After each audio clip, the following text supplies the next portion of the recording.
हमारा second topic है principle of concurrency. सबसे पहले हम समझते हैं कि कॉन्करेंसी का मतलब क्या होता है। कॉन्करेंसी का मतलब होता है एक साथ, कोई भी चीज़ एक साथ हो रही है तो उसे हम कहते हैं कॉन्करेंट या कॉन्करेंसी। तो प्रिंसिपल ऑफ कॉन्करेंसी होती है हमारी is regarded as the execution of multiple processes at the same time. जब एक साथ हमारे सिस्टम के अंदर बहुत सारे प्रोसेसेस, मल्टीपल प्रोसेसेस एग्जीक्यूट हो रहे होते हैं तो इस चीज़ को हम कहते हैं प्रिंसिपल ऑफ कॉन्करेंसी। हमने पहले भी देखा था कि हमारे सिस्टम में एक टाइम में सिर्फ एक ही प्रोसेस एग्जीक्यूट नहीं होता, बहुत सारे प्रोसेसेस एग्जीक्यूट होते हैं। तो इस प्रिंसिपल को बोला जाता है प्रिंसिपल ऑफ कॉन्करेंसी, एक साथ एग्जीक्यूट होना। Since it is practically not possible to have as many processors as there are processes, ये प्रैक्टिकली संभव नहीं है कि जितने प्रोसेसेस हमारे एग्जीक्यूट हो रहे हैं, सपोज 10 प्रोसेसेस एग्जीक्यूट हो रहे हैं तो उन 10 प्रोसेसेस के लिए हमारे पास 10 प्रोसेसर यानी कि 10 सीपीयू हो। 10 सीपीयू लगाना इम्पॉसिबल है, ये प्रैक्टिकली पॉसिबल नहीं है। तो ऑपरेटिंग सिस्टम क्या करता है, एक साथ सारे प्रोसेसेस को एग्जीक्यूट करने के लिए हमारे प्रोसेसर को स्विच करता है from one process to another process. Processor को एक टाइम पीरियड के लिए ही एक प्रोसेस को देता है, वो फिक्स्ड अमाउंट ऑफ टाइम के लिए एक प्रोसेस को प्रोसेसर एलोकेट होता है। जैसे ही वो fixed amount of time complete हो जाता है उस प्रोसेस से प्रोसेसर ले लिया जाता है और नेक्स्ट प्रोसेस को दे दिया जाता है, देन थर्ड प्रोसेस को, देन फोर्थ, देन फिफ्थ। जितने भी प्रोसेस साइमल्टेनियसली या एक साथ एग्जीक्यूट हो रहे हैं उनके बीच में प्रोसेसर को इस तरह से स्विच ओवर किया जाता है। और ये स्विच ओवर इतना फास्ट होता है, इतना एफिशिएंटली होता है कि यूज़र को पता ही नहीं चलता कि उसके प्रोसेसेस के बीच में प्रोसेसर इतनी जल्दी जल्दी स्विच ओवर हो रहा है। The multiple processes executing in computer system uses principle of concurrency can be divided into two types. एक सिस्टम के अंदर अगर हम बहुत सारे प्रोसेसेस एग्जीक्यूट कर रहे हैं यानी कि प्रिंसिपल ऑफ कॉन्करेंसी का यूज़ कर रहे हैं तो वो सारे प्रोसेसेस को हम दो कैटेगरी में डिवाइड कर सकते हैं। First one is independent processes and second is cooperating processes. दो तरह के प्रोसेसेस हो सकते हैं हमारे, independent processes and cooperating processes. The processes that neither affect working of other processes nor affected by other processes are called independent processes. वो process जो ना किसी को अफेक्ट करते हैं, ना दूसरे प्रोसेस की वर्किंग को अफेक्ट करते हैं, ना किसी दूसरे प्रोसेस की वर्किंग से अफेक्ट होते हैं, वो इंडिपेंडेंट प्रोसेस होते हैं। मतलब वो प्रोसेस जो अपने आप में ही एग्जीक्यूट करने में सक्षम होते हैं, उन्हें दूसरी प्रोसेस की हेल्प की ज़रूरत नहीं होती या दूसरे प्रोसेस से कोई इनपुट की ज़रूरत नहीं होती, ना ही वो दूसरे प्रोसेस पे डिपेंडेंट है, ना ही कोई दूसरा प्रोसेस उन पर डिपेंडेंट है। वो प्योरली इंडिपेंडेंट प्रोसेस होते हैं, अपने आप में एग्जीक्यूट होते हैं और फिनिश हो जाते हैं। The independent process do not share any information और data with other processes, they execute completely independent. ना ही वो दूसरे प्रोसेसेस के साथ कोई इन्फॉर्मेशन शेयर करते हैं, ना ही कोई इन्फॉर्मेशन एक्सचेंज करते हैं, ना ही दूसरे प्रोसेसेस से कोई इन्फॉर्मेशन लेना चाहते हैं। वो अपने आप में ही इंडिपेंडेंटली एग्जीक्यूट करते रहते हैं। So they are called independent processes. दूसरे तरह के प्रोसेसेस होते हैं कोऑपरेटिंग प्रोसेसेस। ये वो प्रोसेसेस होते हैं that affect the working of other processes, जो दूसरे प्रोसेसेस की वर्किंग को भी अफेक्ट करते हैं and also affected by other processes, और दूसरे प्रोसेसेस से भी अफेक्ट हो जाते हैं। मतलब the cooperating processes communicate with other process, ये वो प्रोसेस होते हैं जो दूसरे प्रोसेस से कम्युनिकेट करते हैं और इन्फॉर्मेशन शेयर करते हैं, डेटा शेयर करते हैं और दूसरे प्रोसेसेस पे डिपेंडेंट होते हैं, दूसरे प्रोसेसेस से की इन्फॉर्मेशन पे डिपेंडेंट होते हैं, और कई और प्रोसेस भी इन पे डिपेंडेंट होते हैं। तो ये प्रोसेस होते हैं कोऑपरेटिंग प्रोसेस। कोऑपरेटिंग प्रोसेस का सिस्टम में होने के कई बेनिफिट्स होते हैं। अगर हमारे सिस्टम में कोऑपरेटिंग प्रोसेस हैं तो उसके कई बेनिफिट्स हैं। फर्स्ट बेनिफिट है इंफॉर्मेशन एंड डेटा शेयरिंग।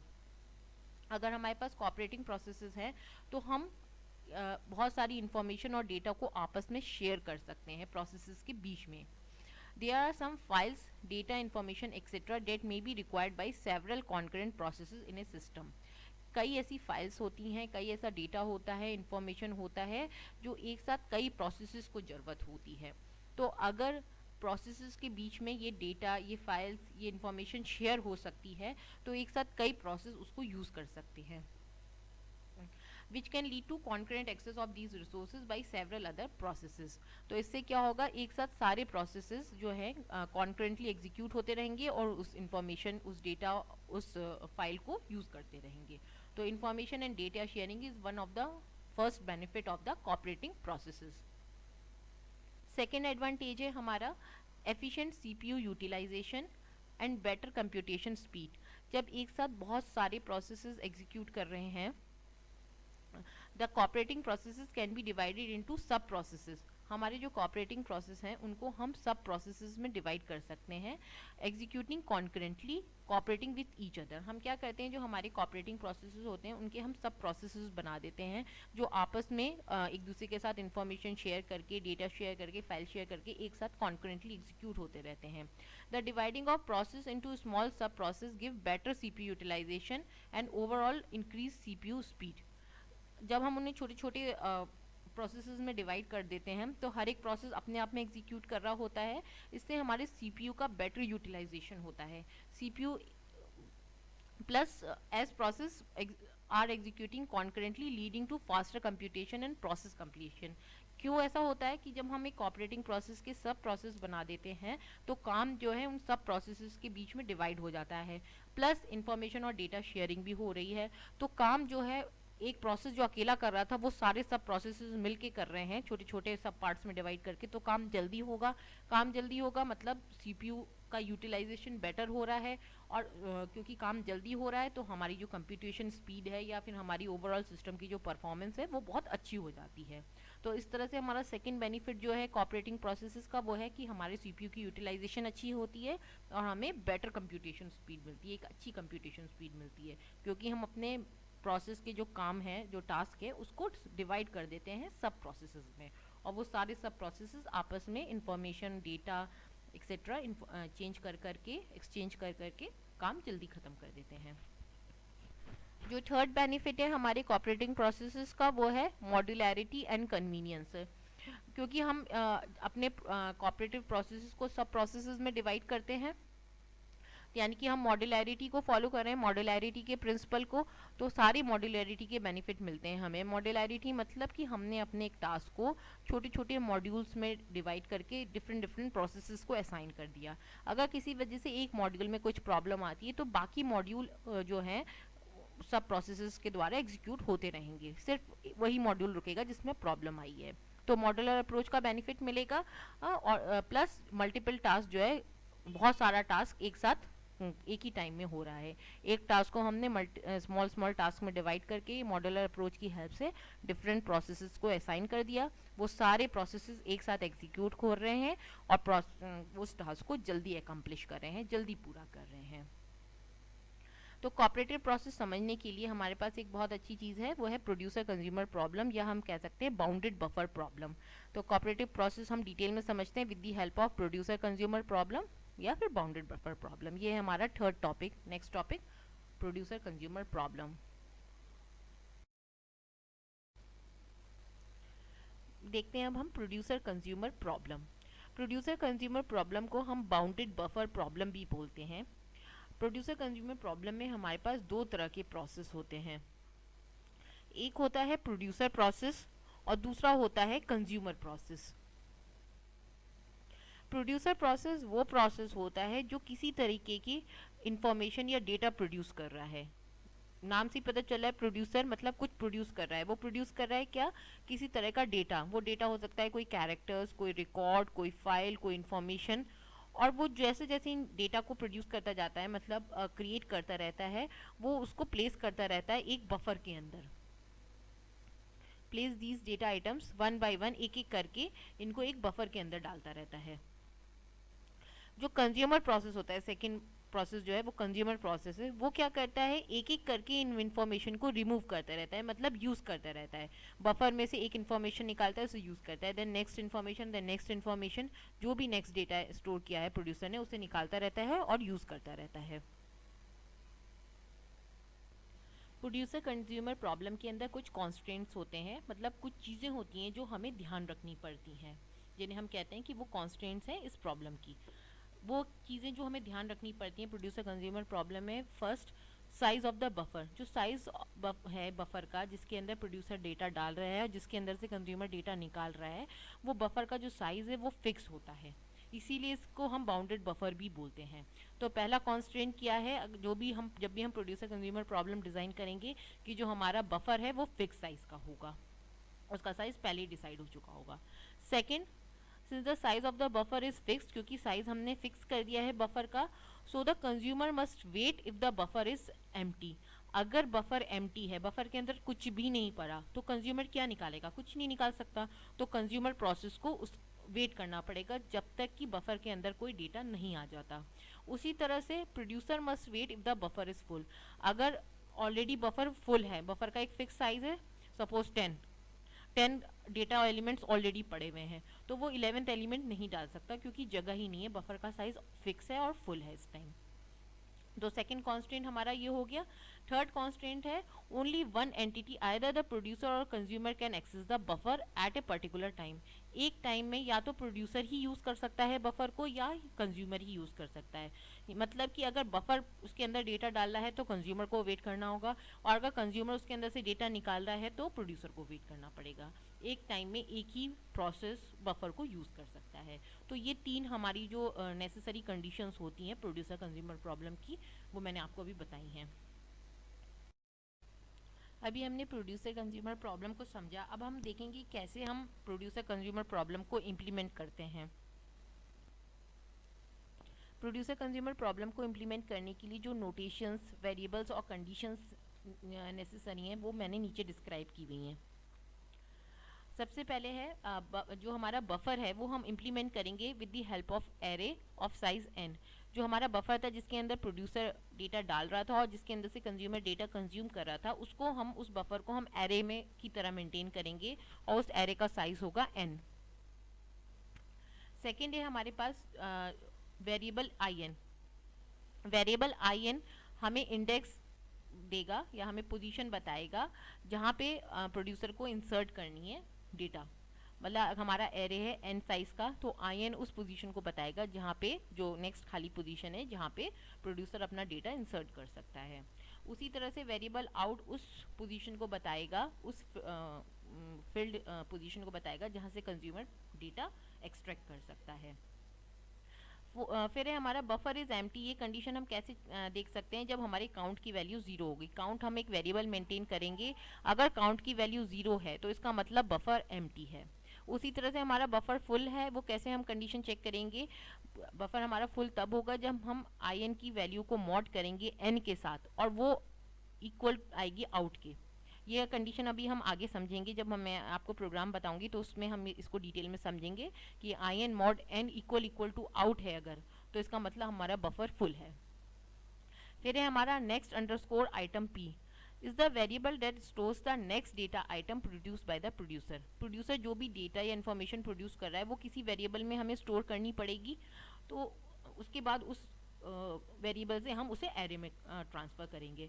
तो जो भी नेक्स्ट वैल्यू या नेक्स्ट डेटा प्रोड्यूसर प्रोड्यूस कर रहा है वो हम जिस वेरिएबल में स्टोर करेंगे उसको हमने नाम दिया है नेक्स्ट अंडरस्कोर आइटम p। उसी तरह से एक वेरिएबल रखा है हमने नेक्स्ट अंडरस्कोर आइटम c, जिसके अंदर से कंज्यूमर डेटा को उठाएगा। मतलब एरे में से एरे की पोजीशन, जिस पोजीशन से डेटा कंज्यूम होना है वहाँ से वो डेटा उठेगा और इसके अंदर आके स्टोर होगा। इस वेरिएबल से अब जो है कंज्यूमर डेटा को एक्सट्रैक्ट कर लेगा। It is the variable that stores the next data item remove from buffer by the consumer. Consumer ने जो डेटा एक्सट्रैक्ट किया है एरे से वो इसको इसके अंदर स्टोर कर लेगा। Variable count shows the number of items in buffer. Count हमें ये बताएगा कि इस टाइम बफर के अंदर कितने एलिमेंट्स स्टोर्ड हैं करंटली। तो इस तरह से हमने देखा ये सारी वो कंडीशंस हैं या वो वेरिएबल्स हैं जो अब हम आगे यूज़ करेंगे प्रोड्यूसर कंज्यूमर को इम्प्लीमेंट करने के लिए। अब हम स्टार्ट करते हैं पहले अपने प्रोड्यूसर प्रोसेस से। प्रोड्यूसर प्रोसेस हमारा सिस्टम में कैसे इंप्लीमेंट होगा, उसके बाद हम देखेंगे हमारा कंज्यूमर प्रोसेस कैसे इंप्लीमेंट होगा। तो स्टार्ट करते हैं प्रोड्यूसर प्रोसेस से। सबसे पहले हम देख लेते हैं कि हमने वेरिएबल्स को क्या क्या इनिशियलाइज किया है। हमारे पास एक इंटीजर टाइप का एरे है जिसको हमने नाम दिया है बफर और उसका साइज है n। फिर है हमारे पास इंटीजर टाइप का वेरिएबल in जिसकी वैल्यू है 0। इनिशियली तो बफर खाली है तो कहाँ पे पोजीशन हो गया 0। इसी तरह से इंट आउट की वैल्यू है 0 और काउंट भी 0 है, सब कुछ 0 है और बफर जो है हमारे एरे का नाम है, जिसके अंदर हम प्रोड्यूसर जो है डेटा डालेगा और कंज्यूमर डेटा निकालेगा। अब हम देखते हैं प्रोड्यूसर। प्रोड्यूसर के लिए जो कोड है वो मैंने यहाँ लिखा हुआ है, वाइल वन मतलब कि कंडीशन जब तक ट्रू है, जब तक ट्रू है तब तक ये चलता रहेगा ये लूप। इसमें मैंने सबसे पहले चेक किया है while count is equals to n.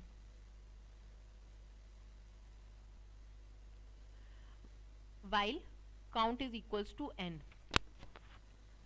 इसका क्या मतलब है? अगर काउंट की वैल्यू n के बराबर है, सपोज करते हैं कि हम n मान के चल रहे हैं कि n की वैल्यू है 10, यानी कि हमारे एरे का जो साइज है वो 10 है, उसके अंदर 10 एलिमेंट्स ही आ सकते हैं।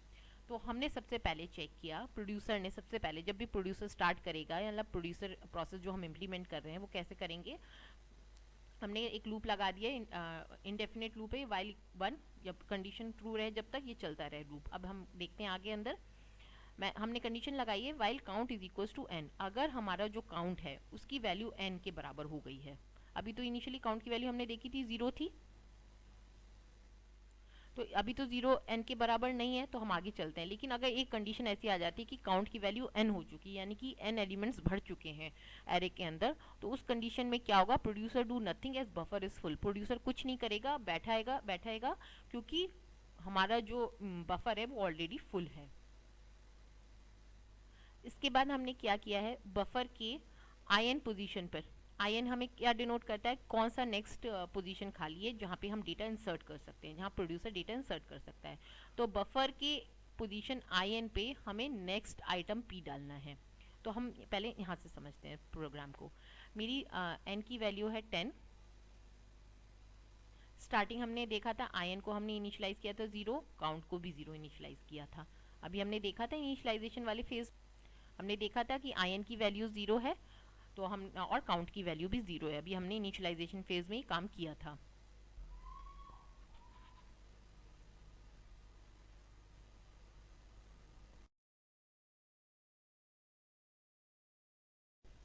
तो हम स्टार्ट करते हैं। एन की वैल्यू है हमारी 10 और हमने देखा कि आईएन की वैल्यू 0 है और काउंट की वैल्यू 0 है। अब सपोज करते हैं कि जो हमारा नेक्स्ट आइटम है जो इंसर्ट हो रहा है, प्रोड्यूसर जो इंसर्ट कर रहा है वो है ए है। कोई भी एलिमेंट ले सकते हैं, मैंने एग्जांपल ले रखा है कि सपोज वो एलिमेंट है या वो डेटा है ए। तो हम सबसे पहले अपनी कंडीशन चेक करेंगे, ये सबसे पहली वाली condition, while count equal to n, क्या काउंट की वैल्यू एन तो नहीं पहुंच गई है? तो हमने यहाँ के देखा हमारी काउंट की वैल्यू क्या है? 0 इक्वल टू 10 है? नहीं, this is condition is wrong, क्योंकि n की वैल्यू 10 है और अभी काउंट इनिशियल कंडीशन में यानी कि 0 पे है, तो ये कंडीशन फॉल्स हो गई। कंडीशन फॉल्स हो गई तो हमारा जो लूप है वो इसके अंदर जाएगा ही नहीं, यहाँ पे कुछ नहीं होगा। हम कहाँ जाएंगे? इस नेक्स्ट वाले इस पर।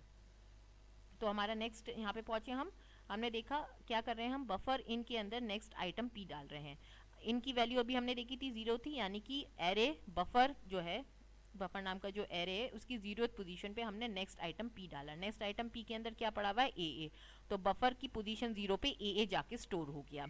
उसके बाद हमने आगे चेक किया क्या आईएन जो है IN+1 mod n है, इसको पहले हम कैलकुलेट करेंगे और फिर चेक करेंगे। तो हमने IN क्या है? 0 + 1, 0 + 1 इज 1, mod 10 किया तो हमारे पास वैल्यू निकल के आई 1। तो अब हमारी आयन की जो नेक्स्ट वैल्यू हो गई वो 1 हो गई। इस तरह से हम आयन को आगे आगे बढ़ाएंगे। हम आयन को एक ऐड करेंगे, +1 करेंगे आयन की करंट पोजीशन में, और 1 ऐड करने के बाद उसको मॉड कर देंगे 10 से। तो 0 + 1 1 हो गया। 1 को अगर हमने मॉड किया 10 से तो हमारे पास आता है 1। इस तरह से ये जो रिमाइंडर होता है वो हम यहाँ पे लिखते हैं। तो 1 - 0 इज 1, सॉरी। तो ये जो 1 है ये यहाँ पे आ गया। तो आयन की अगली वैल्यू हो गई 1, और काउंट को भी हमने एक इंक्रीमेंट कर दिया तो काउंट की भी वैल्यू हो गई 1। तो अब हमारी जो अगली वैल्यूज हैं वो हो गई आयन की वैल्यू 1 और काउंट की वैल्यू 1। जो नेक्स्ट आइटम प्रोड्यूसर ने प्रोड्यूस किया वो है सपोज BB। अब हमने अगेन चेक किया कि 1 = 10 है इस वाले लूप में, क्या अकाउंट की वैल्यू n है? नो, कंडीशन अगेन फॉल हो गई। तो बफर की पोजीशन नंबर 1 पे हमने नेक्स्ट आइटम यानी कि बफर की पोजीशन नंबर 1 पे हमने BB डाल दिया। अगेन हमने आयन को इंक्रीमेंट किया, कैसे, आयन +1 तो 1 + 1 हो गया 2 mod 10, तो ये हो गया हमारे पास 2 mod 10 इक्वल टू 2। अगर आप यहाँ पे ऐसे डिवाइड करेंगे तो ये हो गया 2 डिवाइडेड बाई, सॉरी 0, तो ये 2 की पोजीशन, ये 2 यहाँ पे आ गया। तो इस तरह से हमें आयन की नेक्स्ट वैल्यू मिल गई 2, और हमने काउंट को भी इंक्रीमेंट कर दिया, काउंट की वैल्यू भी 2 हो गई। इस तरह से हम आगे आगे चलते रहेंगे। एक टाइम ऐसा आएगा जब हमारी काउंट की वैल्यू होगी 8, सपोज बढ़ते गए काउंट की वैल्यू भी 8 और आयन की वैल्यू भी 8। उस टाइम हम मान के चल रहे हैं कि नेक्स्ट आइटम पी के अंदर जो वैल्यू है वो है SS। तो अब हम आगे कंडीशन चेक करेंगे, क्या 8 इक्वल टू 10 है, क्योंकि काउंट की वैल्यू 10 है इस टाइम, सॉरी काउंट की वैल्यू 8 है और n के अंदर अब भी 10 पड़ा हुआ है, तो हमने कंडीशन देखी है फॉल्स हो गई। अगेन तो बफर पोजीशन 8 के अंदर क्या चला गया, next item P, next item P के अंदर क्या था SS, तो बफर पोजीशन 8 के अंदर SS चला गया। अगेन हमने इन आयन को बढ़ाया, 8 + 1 9, 9 mod 10 हो गया अगेन 9, तो आयन की वैल्यू हो गई इस टाइम 9 और काउंट की वैल्यू हो गई काउंट +1 9। अब हमारे आयन की वैल्यू है 9 और काउंट की वैल्यू भी है 9। सपोज करते हैं नेक्स्ट आइटम P के अंदर TT पड़ा हुआ है, तो हमने चेक किया कि 9 इक्वल टू 10 है, no, condition again false, same procedure follow हुआ।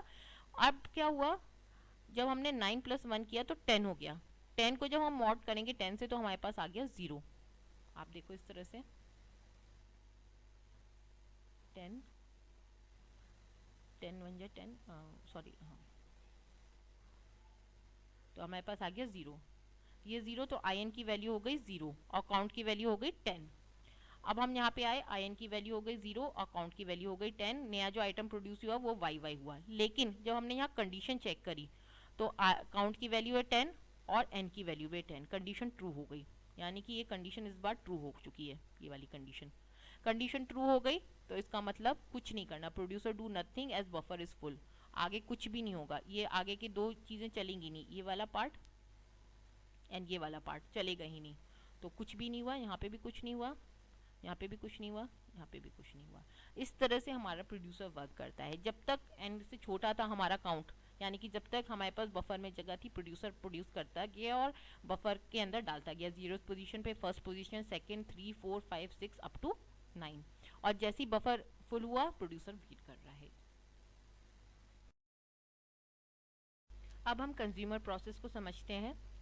प्रोड्यूसर के केस में हमने देखा था कि अगर काउंट की वैल्यू n है तो प्रोड्यूसर वेट करता है क्योंकि बफर ऑलरेडी फुल है। उसी तरह कंज्यूमर के केस में हमने एक लूप लगाया है while 1, ये इंडेफिनेट लूप है हमारा। अब हम चेक कर रहे हैं कि काउंट की वैल्यू 0 है, काउंट की वैल्यू 0 इसका मतलब कि बफर के अंदर कुछ भी आइटम नहीं पड़ा। अगर कुछ भी आइटम नहीं है तो कंज्यूमर क्या कंज्यूम करेगा, तो इसका मतलब काउंट अगर 0 है तो consumer do nothing as buffer is empty, buffer empty और कंज्यूमर को कुछ नहीं करना। हम अगेन आगे बढ़ेंगे, नेक्स्ट आइटम C के अंदर हम बफर की पोजीशन नंबर आउट से जो भी वैल्यू आई वो डालेंगे। अभी हम समझते हैं चीज़ को, हम अगेन ये मान के चल रहे हैं कि n की वैल्यू हमारी 10 है। हमने देखा था इनिशियली हमने आउट को 0 सेट किया था और काउंट की वैल्यू n यानी कि 10 है, क्योंकि इस टाइम हमारा जो मान के चल रहे हैं हम कि पूरा फुल है, जो हमारा बफर है वो पूरा फुल है, तो काउंट की वैल्यू क्या होगी 10, क्योंकि पूरा फुल है तो काउंट इंक्रीमेंट होते होते 10 हो चुका होगा। अभी हमने प्रोड्यूसर के केस में देखा था, हमने ये जो प्रोड्यूसर वाला केस है इसमें देखा था कि लास्ट जब हम इंक्रीमेंट करते रहे तो n की वैल्यू जो है वो 10 हो चुकी थी। यहाँ आप देख सकते हैं काउंट की वैल्यू जो है 10 हो चुकी है, यानी कि बफर जो है पूरा फुल है, प्रोड्यूसर ने उसके अंदर डेटा डाल दिया है, बफर जो है हमारा फुल है और काउंट की वैल्यू 10 है। अब इसी को हम आगे लेके चल रहे हैं कंज्यूमर के केस में कि कंज्यूमर क्या है, जिसमें हम काउंट को 10 लेके चलेंगे। हमने देखा आउट की वैल्यू 0 है, काउंट हमने देखा था 10 है। हमने चेक किया क्या काउंट इक्वल टू 0 है, क्या 10 इक्वल टू 0 है, नो, कंडीशन फॉल्स हो गई। ये वाले लूप में क्या काउंट इक्वल टू 0 है, कंडीशन फॉल्स हो गई, तो इस लूप के अंदर नहीं जाएगा, कुछ भी नहीं है इस लूप के अंदर, बस वेट करना है, इसलिए हमने सेमीकोलन लगाया कि वेट करना है बस कंज्यूमर को। उसके बाद वो नेक्स्ट स्टेटमेंट पे आएगा। नेक्स्ट स्टेटमेंट कह रहा है कि नेक्स्ट अंडरस्कोर आइटम C जो वेरिएबल हमने डिक्लेयर किया था उसके अंदर बफर 0 की वैल्यू आ जाए। बफर 0 मतलब जो भी फर्स्ट पोजीशन पे स्टोर है बफर की वो इसके अंदर आके स्टोर हो जाए। तो बफर की फर्स्ट पोजीशन पे हमारा स्टोर था ए, वो ए इसके अंदर आके स्टोर हो जाएगा। उसके बाद हम आउट की वैल्यू को इंक्रीमेंट करते हैं। आउट की वैल्यू को इंक्रीमेंट करने के लिए सेम जैसे हम इनको करते थे, out plus one mod n. Out के अंदर 0 स्टोर है, 0 प्लस 1 हो गया 1, 1 को अगर हम मॉड करेंगे 10 से तो आएगा 1, इस तरह से।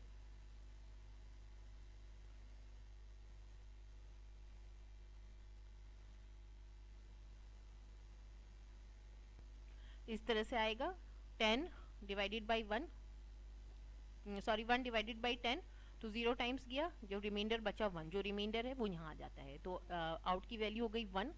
काउंट को अब हम डिक्रीमेंट करेंगे इंक्रीमेंट करने की जगह, क्योंकि उस टाइम हमारा काउंट की वैल्यू 0 थी, बफर खाली था, तो हम एक एक करके इंक्रीमेंट करते जा रहे थे जब तक कि काउंट की वैल्यू n ना हो जाए। अब हम काउंट को एक एक करके डिक्रीमेंट करेंगे जब तक कि काउंट की वैल्यू 0 ना हो जाए। तो हमने काउंट को डिक्रीमेंट किया, काउंट की वैल्यू हो गई 9। अब आउट की वैल्यू है 1 और काउंट की वैल्यू है 9। हमने चेक किया यहाँ अगेन, काउंट क्या इक्वल टू 0 है, 9 क्या इक्वल टू 0 है, लूप घूम रहा है हमारा वाइल के अंदर। तो हमने अगेन चेक किया, 9 is not equal to 0, condition false हो गई। तो हमने बफर पोजीशन नंबर 1 पे जो आइटम था, जो भी था बी बी सी सी, जो भी स्टोर किया था प्रोड्यूसर ने, वो हमने नेक्स्ट अंडरस्कोर आइटम सी के अंदर डाल दिया और यहाँ से कंज्यूमर ने उसे उठा लिया। अगेन हमने आउट की वैल्यू को इंक्रीमेंट किया, आउट के अंदर ऑलरेडी 1 था, 1 प्लस 1 2, 2 मॉड 10 करेंगे तो आएगी वैल्यू 2, तो आउट की वैल्यू नई बन गई 2। काउंटर को हमने डिक्रीमेंट किया, काउंटर हो गया 8। इस तरह से करते करते एक टाइम आएगा जब हमारी आउट की वैल्यू होगी 9 और काउंट की वैल्यू चली जाएगी 1। उस टाइम हमारा फिर हम चेक करेंगे 1 क्या इक्वल टू 0 है, नहीं, कंडीशन फॉल्स है अभी भी। तो बफर पोजीशन 9 पे जो भी वैल्यू होगी वो नेक्स्ट अंडरस्कोर आइटम सी के अंदर चली जाएगी और यहाँ से प्रोड्यूसर उसे सॉरी कंज्यूमर उसे उठा लेगा। हम फिर से आउट की वैल्यू को इंक्रीमेंट करेंगे, 9 प्लस 1 हो गया 10, 10 मॉड 10 हो गया 0, आउट की नई वैल्यू बन गई 0 और काउंट को हमने डिक्रीमेंट किया तो काउंट हो गया 0, तो यानी कि आउट भी 0 है इस टाइम और काउंट भी 0 है। आप याद करो ये वही कंडीशन है जब हम इनिशियलाइज करते हैं, यानी कि इनिशियल पोजीशन इनिशियल कंडीशन आ गई है। अब हमने यहाँ फिर से देखा काउंट की वैल्यू 0, सॉरी आउट की वैल्यू 0 एंड काउंट की वैल्यू 0। हमने यहाँ चेक किया क्या 0 इक्वल टू 0 है इस वाले लूप के अंदर, तो 0 equal to 0, yes, condition true हो चुकी है। जब कंडीशन ट्रू हो गई इसका मतलब कुछ भी नहीं बचा जो कंज्यूमर कंज्यूम कर सकता है बफर के अंदर, अब कुछ नहीं बचा तो वो इस लूप के अंदर चला जाएगा। इस लूप में कुछ नहीं है, बस वेट करना है। तो आगे कोई भी स्टेटमेंट्स नहीं चलेंगे, do nothing, consumer is waiting, consumer wait करता रहेगा जब तक कि प्रोड्यूसर और नई वैल्यू कुछ डालता नहीं और अकाउंट की वैल्यू आगे बढ़ती नहीं। तो इस तरह से प्रोड्यूसर और कंज्यूमर वर्क करते हैं। अभी हमने प्रोड्यूसर कंज्यूमर प्रॉब्लम को समझा, अब हम कुछ प्रॉब्लम देखते हैं जो प्रोड्यूसर कंज्यूमर में आ सकती है। प्रॉब्लम ये है कि प्रोड्यूसर और कंज्यूमर प्रोसेस एक साथ रन नहीं कर सकती, एक बार में एक ही प्रोसेस को रन करना पड़ेगा, अदरवाइज जो रिजल्ट है वो करेक्ट नहीं आएगा। When both producer and consumer processes run concurrently, they may not give the correct result. अगर हम एक साथ रन करें तो रिजल्ट करेक्ट नहीं आएगा। इसको हम समझते हैं with the help of example. Let us suppose that the current value of the variable counter is 10. हम ये मान के चल रहे हैं जो हमारा काउंटर है उसकी वैल्यू करंट वैल्यू क्या है वो 10 है, और हम ये मान के चले कि both producer and consumer processes are running concurrently, दोनों जो है साथ में रन कर रहे हैं। तो सपोज करते हैं कि स्टार्ट जो हुआ है वो प्रोड्यूसर से स्टार्ट हुआ है, तो प्रोड्यूसर के अंदर अकाउंट की वैल्यू क्या होगी 10, प्रोड्यूसर प्रोसेस से हमने स्टार्ट किया है तो करंट वैल्यू काउंट की क्या है वो 10 आ गई, ये दिखा रहा है यहाँ 10। अब सपोज करते हैं, now suppose the process switch from producer to consumer, हमारा जो प्रोसेसर है वो प्रोड्यूसर से कंज्यूमर पे स्विच हो गया। तो जब प्रोसेसर यहाँ आया कंज्यूमर पे तो काउंट की वैल्यू इसको तो 10 ही दिखाई दे रही है, अभी 10 ही है, तो इसने 10 लिया, इसने एग्जीक्यूट किया, और हमें पता है कि कंज्यूमर के अंदर काउंट की वैल्यू डिक्रीमेंट होती है, तो इसने एग्जीक्यूट करने के बाद काउंट की वैल्यू कर दी 9। अभी इसने 9 जैसी ही करी, सपोज करते हैं कंज्यूमर से प्रोसेस ले लिया गया और वापस जो है प्रोड्यूसर को दे दिया गया। तो अब इस केस में प्रोड्यूसर वहीं से स्टार्ट करेगा जहां उसने छोड़ा था, क्योंकि उसे तो कंज्यूमर प्रोसेस दिख नहीं रहा कि वहां काउंट की वैल्यू क्या हुई, वो इंडिपेंडेंट प्रोसेस है। प्रोड्यूसर ने देखा कि उसकी लास्ट जो काउंट की वैल्यू थी वो 10, उसने अपना एग्जीक्यूशन किया और काउंट की वैल्यू इंक्रीमेंट करके 11 कर दी, तो जो फाइनल वैल्यू काउंटर की आई वो 11 आई। आप देखिए कि एक कंज्यूमर में तो वैल्यू 9 है और प्रोड्यूसर के अंदर काउंट की वैल्यू 11 है, तो ये एक प्रॉब्लम है। अब अगर हम सपोज करके चलते हैं कि हम रिवर्स ऑर्डर में स्टार्ट करते हैं, मतलब हमने कंज्यूमर प्रोसेस से पहले स्टार्ट किया और फिर हम प्रोड्यूसर पे गए, तो हमने यही माना था कि हमारा जो काउंट है वो 10 है, काउंट की वैल्यू 10 है, कंज्यूमर ने स्टार्ट किया, अभी कंज्यूमर ने स्टार्ट किया ही था कि प्रोड्यूसर पे स्विच हो गया, तो प्रोड्यूसर ने भी वैल्यू 10 देखी, उसने जब 10 देखी उसने एग्जीक्यूट किया और उसकी वैल्यू को इंक्रीमेंट करके 11 कर दिया। 11 जैसे ही किया प्रोड्यूसर से प्रोसेस ले लिया गया और वापस कंज्यूमर पे स्विच ओवर हुआ। जैसे ही कंज्यूमर पे हमारा प्रोसेसर आया, उसने देखा कि उसकी लास्ट वैल्यू 10 थी, उसे ये 11 नहीं दिखाई दे रहा, उसे अपनी लास्ट वैल्यू 10 ही दिखाई दे रही है, क्योंकि ये प्रोड्यूसर कंज्यूमर इंडिपेंडेंट प्रोसेसेस हैं, वो एक दूसरे की वैल्यू देख नहीं सकते। तो उसने देखा 10 लास्ट वैल्यू थी, उसने अपना प्रोसेस एग्जीक्यूट किया और काउंट की वैल्यू डिक्रीमेंट करके 9 कर दी, तो जो फाइनल वैल्यू आई काउंट की वो 9 आई। तो आप देखिए प्रोड्यूसर में 11 है, कंज्यूमर में 9 है, तो कितना ज़्यादा प्रॉब्लम है। एक ही काउंट जो कि कॉमन वेरिएबल है, दो अलग अलग वैल्यूज़ को होल्ड कर रहा है। तो इस प्रॉब्लम से बचने के लिए हमें दोनों प्रोसेसेस को एक के बाद एक रन करना पड़ेगा। पहले हम प्रोड्यूसर को रन करेंगे, जब प्रोड्यूसर खत्म हो जाएगा then we will start with consumer. तो एक के बाद एक अगर हम एग्जीक्यूट करते हैं तो ये प्रॉब्लम नहीं आएगी। ये जो प्रॉब्लम अभी हमने प्रोड्यूसर और कंज्यूमर केस में देखी, उस कंडीशन को हम रेस कंडीशन कहते हैं। हमने देखा था कि जो हमारा काउंट वेरिएबल है वो प्रोड्यूसर और कंज्यूमर में अलग अलग वैल्यूज आ रही थी। वो डिपेंड कर रहा था कि हम प्रोड्यूसर को पहले स्टार्ट कर रहे हैं तो वैल्यू 11 आई थी, अगर हमने कंज्यूमर को पहले स्टार्ट किया था तो वैल्यू 9 आई थी। तो ये यही कह रहा है कि when several concurrently executing process access and manipulate some share data, जब एक साथ बहुत सारे प्रोसेसेस कॉन्करेंटली एग्जीक्यूट करते हैं, जैसे कि हमने देखा दो प्रोसेस कॉन्करेंटली एग्जीक्यूट कर रहे थे, एक साथ एग्जीक्यूट कर रहे थे, and they are manipulating some share data, और वो एक शेयर डेटा को चेंज कर रहे हैं, मैनिपुलेट कर रहे हैं। यहाँ पे हमारा शेयर डेटा क्या था प्रोड्यूसर कंज्यूमर केस में, काउंट, और वो भी एक साथ कर रहे हैं। काउंट को हम एक बार प्रोड्यूसर कर रहा था चेंज, एक बार कंज्यूमर कर रहा था चेंज। तो ये कह रहा है when several concurrently executing process access and manipulate share data at the same time, then the final result, तो जो फाइनल रिजल्ट आता है वो डिपेंड करता है दो चीज़ों पे, on the order in which the access to the share data take place, किस ऑर्डर में शेयर डेटा को एक्सेस किया गया है, and the execution takes place, और कैसे एग्जीक्यूशन हुआ है। अगर हमारे दो प्रोसेस कॉन्करेंटली एग्जीक्यूट कर रहे हैं और एक शेयर डेटा को मैनिपुलेट कर रहे हैं, तो उस शेयर डेटा की जो फाइनल वैल्यू होगी वो डिपेंड करेगी दो चीज़ों पे। पहली कि किस ऑर्डर में उस डेटा को एक्सेस किया है, मतलब प्रोसेस 1 ने पहले एक्सेस किया या प्रोसेस 2 ने, और किस ऑर्डर में प्रोसेसेस एग्जीक्यूट हो रहे हैं। जैसे कि अभी हमने प्रोड्यूसर कंज्यूमर केस में देखा कि अगर प्रोड्यूसर से हमने स्टार्ट किया था तो हमारी वैल्यू 11 आई थी काउंट की, और अगर हमने कंज्यूमर से स्टार्ट किया था तो हमारी वैल्यू आई थी काउंट की 9। तो इस कंडीशन को हम रेस कंडीशन कहते हैं। Race condition is an undesirable situation. Race condition बहुत अनडिजायरेबल सिचुएशन होती है। To avoid this it is necessary only one process at a time is allowed to access and manipulate the shared data। इसके लिए ज़रूरी है कि अगर दो प्रोसेस या दो से ज़्यादा प्रोसेस कॉन्करेंटली एग्जीक्यूट हो रहे हैं, एक साथ एग्जीक्यूट हो रहे हैं, तो वो शेयर डेटा को एक साथ चेंज नहीं कर सकते। अगर हम शेयर डेटा को एक साथ मैनिपुलेट करने की परमिशन नहीं देंगे तो रेस कंडीशन कभी भी नहीं आएगी। इस वीडियो से रिलेटेड जो भी आपके फीडबैक या क्यूरीज़ हैं वो आप हमें भेज सकते हैं हमारी email ID sonali@timerace.com। Thank you.